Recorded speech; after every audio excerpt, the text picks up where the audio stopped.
The Marlins bring back Luis Arraez. I'm going to break it down on today's Locked On Marlins.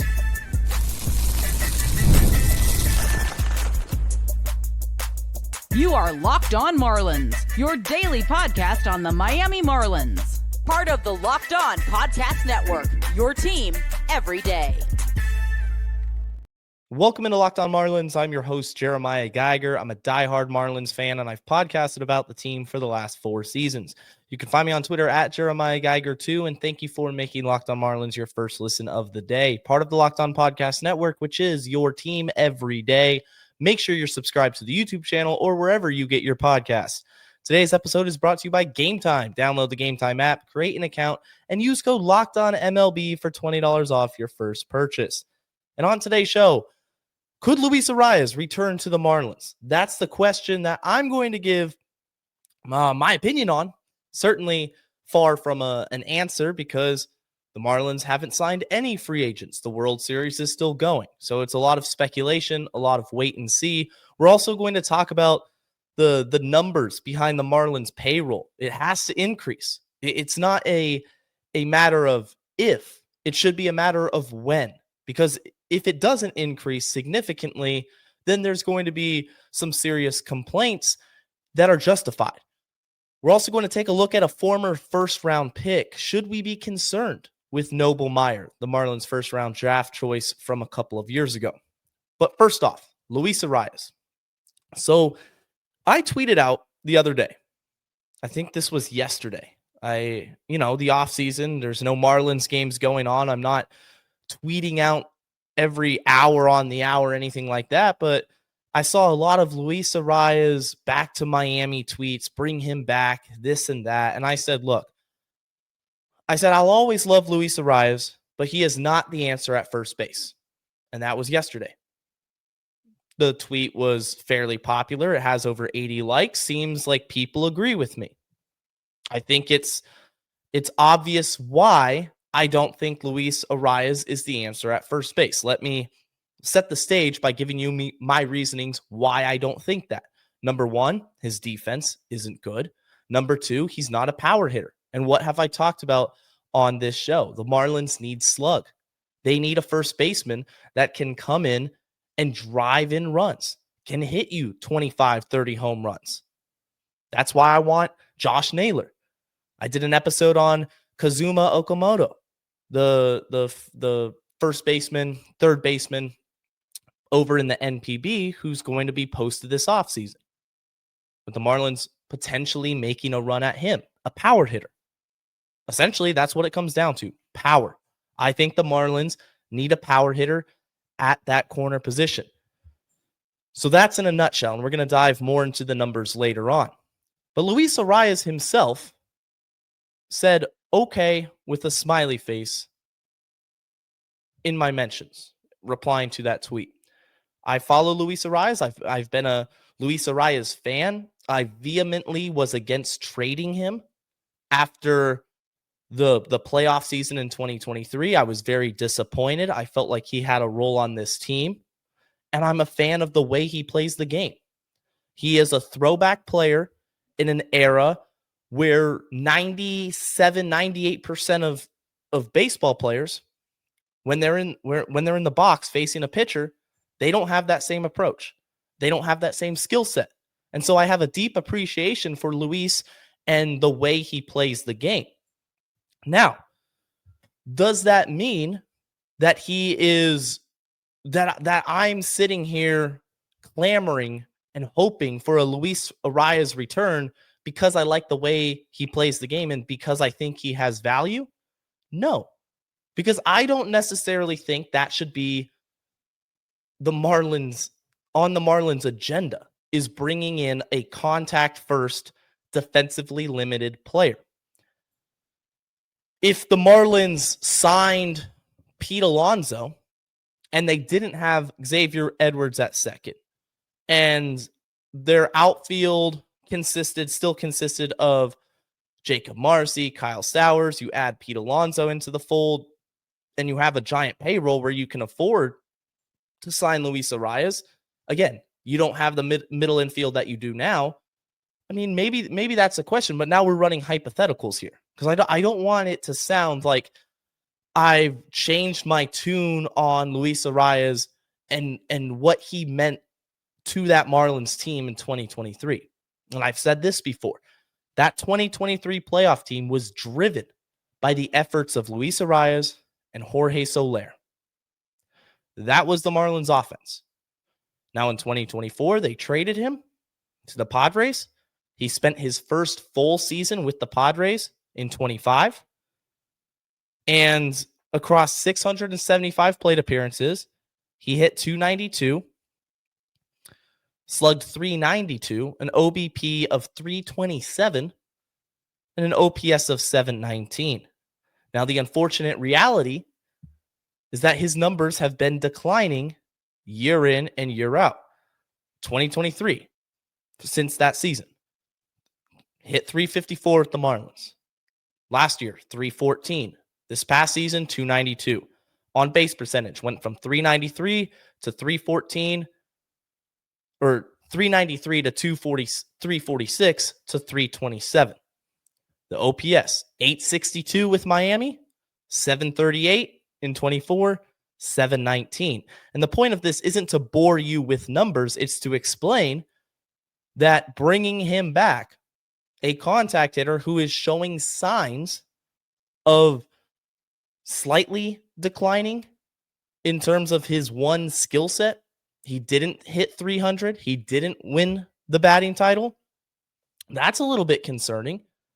And also the fact of the matter is his defense does not match up with what the Marlins are trying to do. The Marlins want to be a very sound, defensively minded team. You see that with their outfield, above average defensively. All three of the projected starters, or at least my projected starters, which would be Stowers, Marcy, and Conine, good defenders. Xavier Edwards, Gold Glove finalist at second base. Otto Lopez should have been a Gold Glove finalist at short. Graham Pauley at third base. Defensive wizard. Now, you could say Connor Norby isn't good at defense, and yet they're still trying to make him a third baseman. Yes, they are, because there's nowhere else for him to go. He's not going to start in the outfield, and he's not going to start in place of Xavier Edwards at second. And I don't even know if he's played shortstop in his professional career. That's not an option. He's not a shortstop. Defensively, behind the plate, that's the area of concern. Catcher, Augustine Ramirez. They still try to get his defense to a point where it's passable, but at this point, I doubt it's ever going to end up being average. I see Augustine Ramirez as being eventually moved to either first base or designated hitter. So bringing in Arraez to make your defense quote unquote worse wouldn't really make much sense to me. Also, where is the power going to come from? Augustine has a power bat. Kyle Stowers, power bat. Griffin Conine. When he stays on the field, I think he has the ability to hit 30 home runs. He's got to stay on the field for it, but it's not enough. The Marlins need more slug. They need more power if they want to be competitive. And honestly, Arraez doesn't bring that to the table. So if that was your one free agent signing, your marquee free agent signing, and the Luis Arraez contract, that probably is in the double digits, per year, 10, 11 million at least. I saw something about 14 million, which I think is way too much. And honestly, I have no idea what he's going to get on the market because, he's a unique player, a very unique player. He's somebody that doesn't come around all too often.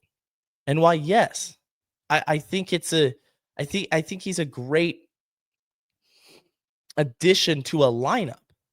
I don't think that's the target that the Marlins should be after. So nothing against Luis Arraez. I loved him while he was in Miami. I thought he's a phenomenal at bat to watch. I root for him in San Diego. I just don't think he's the answer at first base.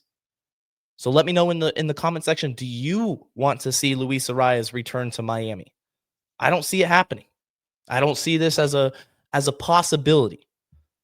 I think the Marlins have their eyes set on a true slugger. And my dream signing this free agency period will be Josh Naylor. Speaking of, payroll increase is a must. Josh Naylor is going to cost money. And what do the Marlins have to do this offseason? They have to spend money. Spend money correctly in the right places. But at the end of the day, Bruce Sherman's got to open up his wallet and finally commit financially to the Marlins on-field product. I'm going to talk about that more right after this ad.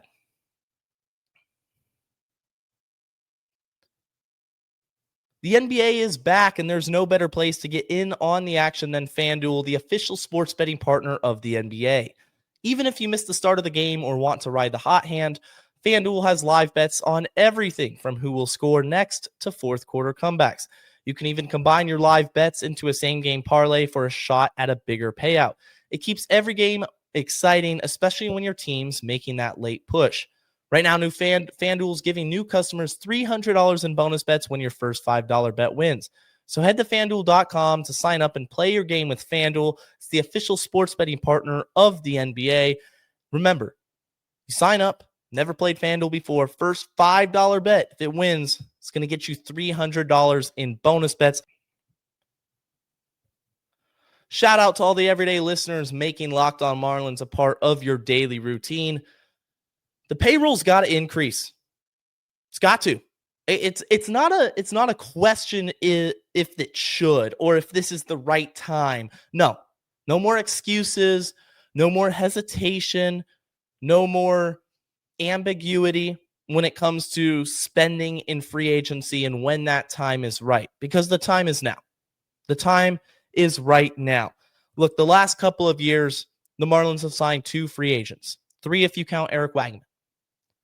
And I'll count them for the sake of this show. We'll count Eric Wagman because at the end of the day, he did have over 500 plate appearances. But after a playoff berth, the only signing they had was Tim Anderson, a washed-up Tim Anderson, who was signed very cheap, 1 year, $5 million deal. After 2024, the disaster of that season. Now, of course, the expectations after 2024 compared to the expectations right now are very different. And the feel around the team was very different. But you still only signed Cal Quantrill, a middling free agent who you signed right when, the season was about to start. Pitchers and catchers had already reported. I had already started my new gig at Locked On. If you think about it, free agency, you have December, you have January. I don't think I started recording until February. So they waited quite a lot of time to sign their first free agent of the offseason. And it was, again, a very cheap deal to a pitcher coming off of a down season in Colorado, hoping that he'd bounce back. And my point with recapping these 2 signings is that idea, that style of spending in free agency, of approaching the free agency period, that can't happen again. I'll give you a pass for the last 2 years. I'll give you a pass for last year because nobody expected this team to compete. And also, you had to let the young guys play. That was the motto coming into the season. It was the youth movement. The Marlins were a young team. The players were going to get every opportunity to succeed. So there wasn't really a need to bring in a ton of free agents. Tim Anderson, after 2023, that being the only signing, I still think you should have at least went for it to see if you can compete again. And hindsight's 2020, of course. This team started off, what was it, 6-24, 1-11, however way you want to slice it, it wasn't good. And it quickly blew up. Tim Anderson was DFA'd. He was terrible. The Marlins lost 100 games. That being said, I don't see how this team loses 100 games in 2026. And if everything goes right for the Marlins, they should have a winning record. I'm going to go as far as to say that. Because you have a young core now. You don't have a ton of salary tied up in these burdening contracts that you can't get rid of, and you're tied up for the next 3 to 4 years in a player that's giving you mediocre production, let alone bad production. You have one guaranteed contract this season. That's Sandy Alcantara. One. And this is his last year of team control before there's a club option. So that's going to be interesting to see what the Marlins want to do there. I mean, you think about a potential Sandy Alcantara trade, that could be the driving force. They're never going to come out and say it, of course. But if the Marlins do trade Sandy this offseason, you have to wonder, do they have that club option in the back of their minds and they know they're not going to pick it up? Bruce isn't going to fit the bill for a $21 million option. It's possible. But everybody else, apart from Sandy, they're either in arbitration and projected really not to make that much. I think the projected arbitration contract for the Marlins, the largest one, is probably going to be Edward Cabrera, who I think made $3 million last year. $3.5 million. It wasn't a ton. You have a lot of guys hitting ARB, but plenty of players are still in pre-arbitration. And that's right where the Marlins want to be. They want to be there. They don't want to be, giving huge deals out to their arbitration eligible players, and then I mean that would be a mess. That they don't want these huge arbitration deals. And Edward Cabrera, the projected deal from him, from MLB Trade Rumors, $3.7 million for his second year in ARB. Manageable. Very manageable. So there's no excuse for this team to not make an effort in free agency. Has to be done. Josh Naylor is going to get a multi-year deal. He's going to. He was traded from the Diamondbacks to the Mariners. He stole a ton of bases, which I thought was just hilarious, because if you've watched Josh Naylor play, he doesn't look like he'd be the fleetest of foot, but he's a power bat. He's a really good hitter. I mean, former first-round pick of the Marlins, ironically enough, before, guess what, they traded him away. So for Naylor, if you can get him for not a reasonable deal, because that reasonable is so subjective when it comes to finances, right? I watched my team give out a multi-year deal to Avi Garcia, which probably is the worst free agent contract since I've been watching baseball. It blew up right from the start. It was awful, and they're still going to pay Avi Garcia this season. But Josh Naylor, 295 hitter, so he's hitting close to 300, hit 20 bombs, stole 30 bases, OPS over 800. I mean, he's going to earn his bag. He's going to earn that money. Now, can the Marlins jump in on the sweepstakes? Will they jump in on the sweepstakes? Will they be rumored to spend for a Josh Naylor? They're not going to get Pete Alonso. I can guarantee you that right now. And of course, nothing in life's a guarantee except death and taxes. But I would be shocked if Pete Alonso is remotely close to the Marlins in contract negotiations. I doubt he even talks to them. I doubt the Marlins even talk to him. So will they talk to Josh Naylor? That's a question. Bullpen, same thing. You have to reinvest money into the bullpen. And I know there's ways to do it with trades. There's always a trade to be done. Peter Bendix works the trade calls and the phone lines as much as anybody. Except this past trade deadline, which he was awfully quiet. Not that I don't think he was getting calls. I just think he said, no, we're going to stand pat. unless you give us what our asking price, we're not going to give them to you in regards to Sandy and Cabrera. But the offseason before, Jesus Luzardo, gone. Jake Berger, 4 years more of control, gone. So trades are always an option. But this isn't about trades. This is about taking on money and increasing the payroll number to become respectable across Major League Baseball instead of being the laughing stock of fans saying, well, the Marlins don't spend money. This could be the year where you say, well, they actually do. And they have a plan in place. And they're not just spending silly and being stupid.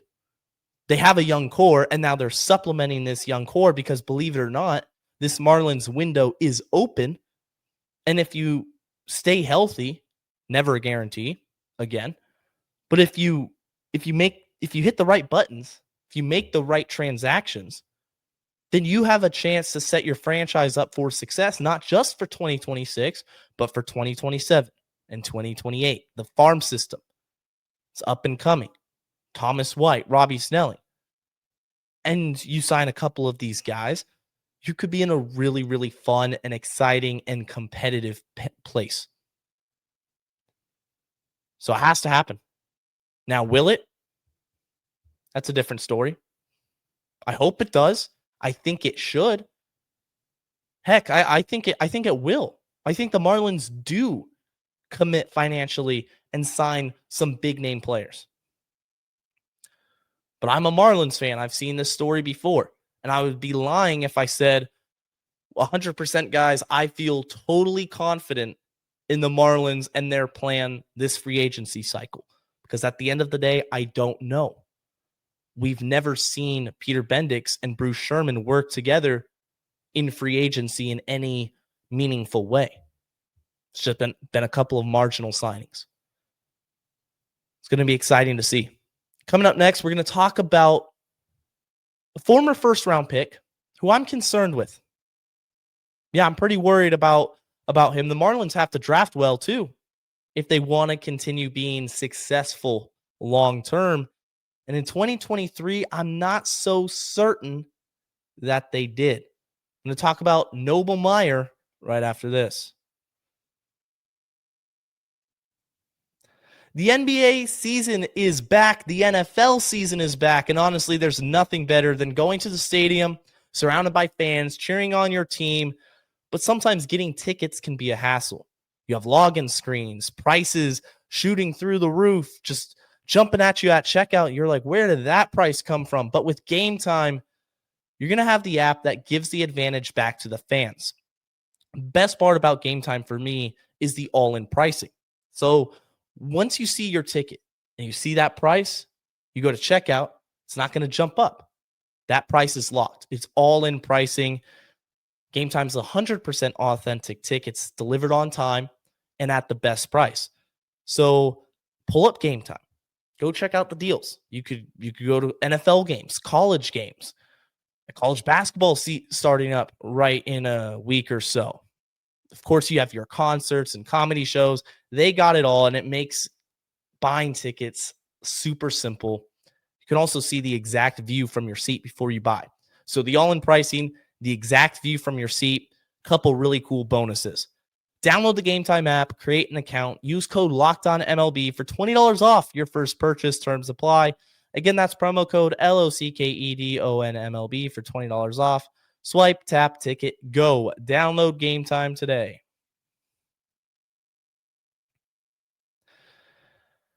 A reminder, if you're watching on the YouTube channel, hit that subscribe button. Subscribe wherever you get your podcasts. If you're listening via your favorite podcast platforms, free and available wherever you get the show. Did the Marlins make the wrong decision drafting Noble Meyer? Is there a developmental problem in coaching him up? What's going on with the former first-round pick? So Noble Meyer was drafted by the Marlins in 2023, 10th overall pick. And it's safe to say at the time, he was a super exciting prep pitcher out of Oregon, with an electric arm, and it felt like the Marlins might have gotten a steal there. Now, you could have also said, look, this is a pitching factory.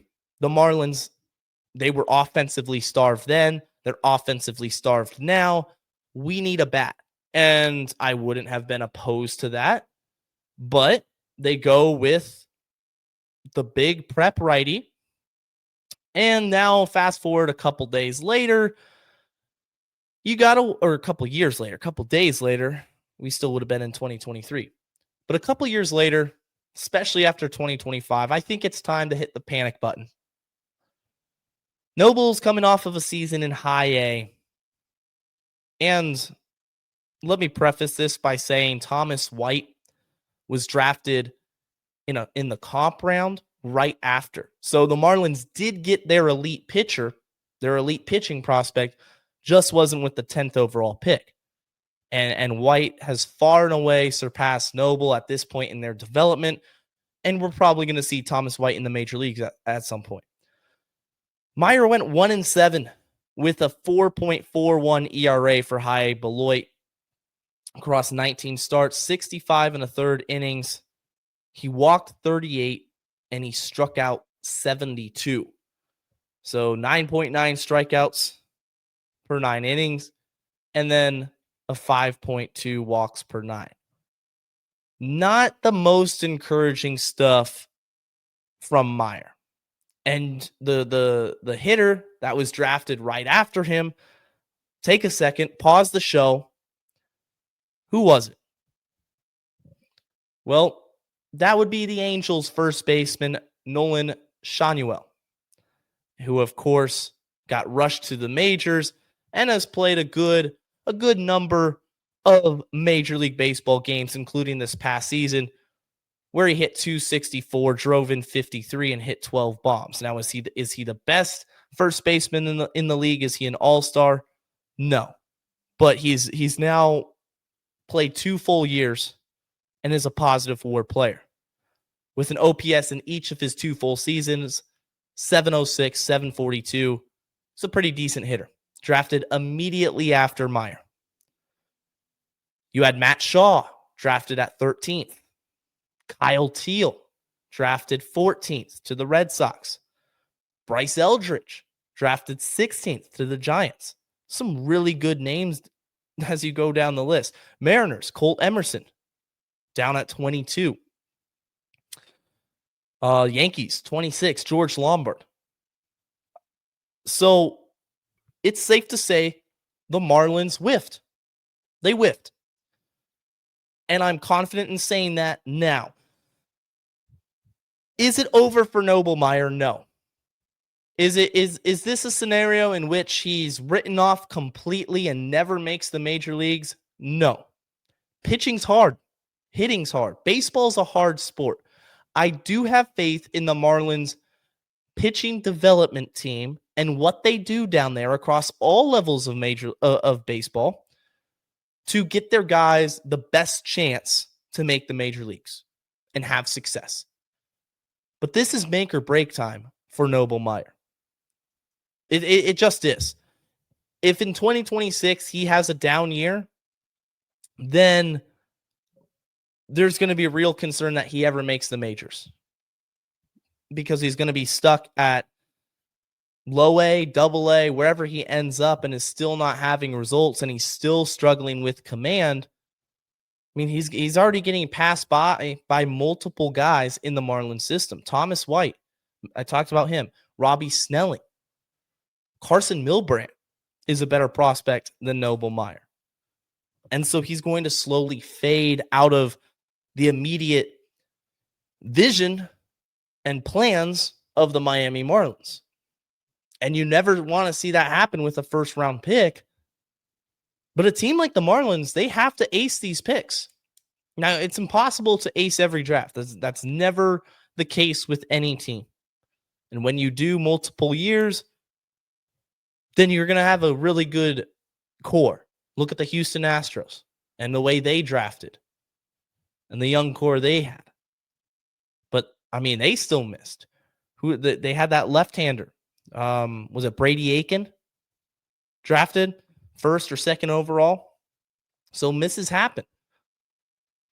But 23 looks like a miss at this point. Very concerned. If I had to rate it 1 through 10 on the Jeremiah concern meter, I'd say an 8.5. 8.5 right now for Mr. Meyer. PJ Morlando in 2024, drafted 16th overall. They wanted to save money to go sign Carter Johnson. Both those guys haven't looked good. So the way the Marlins have drafted in the last 2 years, and now 25, we're going to wait and see with Iva Arquette. It is concerning. You don't want to be in that scenario in which you're just you're swinging and missing on every single draft pick in the first round. You got to get these elite players. And that's just top to bottom. That's on the organization to figure that out. Sometimes you make the wrong decision. Sometimes it's a failure to develop. JJ Bleday, I think, falls somewhere in between. Of course, that was a different front office, a different era, if you will, of Marlins baseball. But Noble Meyer, I wanted to come on the show today and talk about him because I don't really see his name anymore. It's just kind of there. Oh, yeah, Noble Meyer, first round pick. Yeah, he's got to turn it around. No, I think he has to turn it around now, or he's going to be labeled a complete bust. And the same thing for PJ Morlando. I mean, nice guy. I interviewed him, but this is a business. Baseball's a business. And it's going to be a big, big season for Morlando, the first round pick in 2024, to perform. Meyer and Morlando, two guys that you should be watching and tracking their development, because it would be huge for the organization if they took steps forward and figured it out. They're still in the organization for a reason. Morlando's down here in the Arizona Fall League. The organization is giving him opportunities to succeed. So hopefully it happens. We're going to wrap it up here, guys. That's going to do it for today's edition of Locked On Marlins. I appreciate you guys tuning in. And until next time, stay safe, stay locked on, and let's go fish.